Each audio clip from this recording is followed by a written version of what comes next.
This is Ronn Torossian from 5WPR. All press is not good press. If you don't believe me, ask the National Review and ask the Florida Marlins what they think about that. So this week, to a lot of noise, Ozzie Guillen, the Marlins manager, spoke about what a great man Fidel Castro is.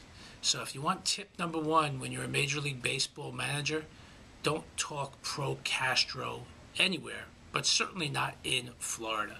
Probably wouldn't do too good for your employer.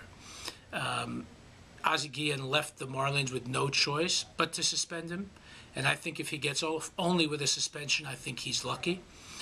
This is really a ugly comment, and one wonders how the Marlins could even begin to defend it if the guy protests start outside stadiums, if noise starts happening. It's a tough thing to recover from. If Ozzie Guillen has any chance of surviving as the manager, he needs to apologize, and apologize again.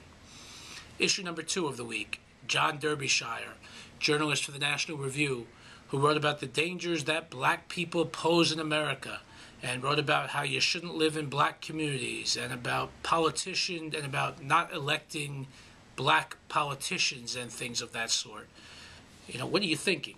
Perhaps you want to write for the KKK Journal.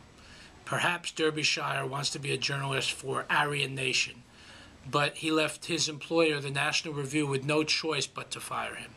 You know, those of you who talk about free speech, you're right. You can say what you want, but your boss can fire you and exercise his freedom to not write you a paycheck if you speak out in language that hurts your employer's business.